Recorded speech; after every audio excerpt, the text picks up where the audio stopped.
Report کے مطابق شیخوپورہ کے 50 کارکنوں کو ڈسٹرکٹ جیل سے رہا کیا گیا۔ کارکنوں کو حکومت اور کالعدم ٹی ایل پی میں معاہدے کے تحت رہا کیا گیا۔ گرفتار کارکنوں کو گزشتہ رات 2 بجے رہا کر دیا گیا تھا۔ محکمہ داخلہ پنجاب کا کہنا ہے کہ جن افراد کے خلاف کیسز نہیں تھے ان کو رہا کر دیا گیا۔ جن افراد کے خلاف کیسز ہیں ان کو رہا نہیں کیا جا رہا۔ ادھر کالعدم ٹی ایل پی کے احتجاج کے اثرات ابھی باقی ہیں۔ گجرات میں دریائے چناب کا پل بدستور بند ہے، جبکہ جی ٹی روڈ پر ٹریفک بحال نہ ہو سکی۔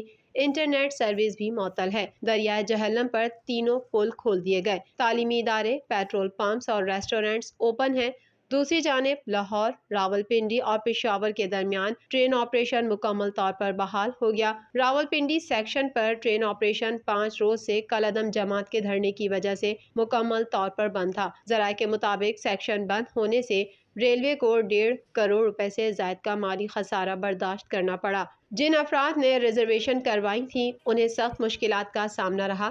خیال رہے علماء کے ساتھ مذاکرات کے بعد حکومت کے کالعدم ٹی ایل پی کے ساتھ طے پانے والے معاہدے کے مطابق کالعدم T L P long march ختم کر دے گی، جبکہ آئندہ لانگ مارچ یا دھرنا نہیں دیا جائے گا۔ مذاکرات میں یہ بھی طے پایا کہ کالعدم ٹی ایل پی کے رہنما سعد رضوی کی رہائی سے متعلق فیصلہ عدالتیں کریں گی۔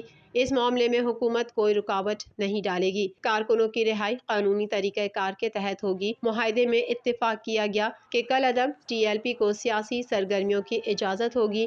کالعدم ٹی ایل پی کے کارکن آئندہ پرامن رہیں گے۔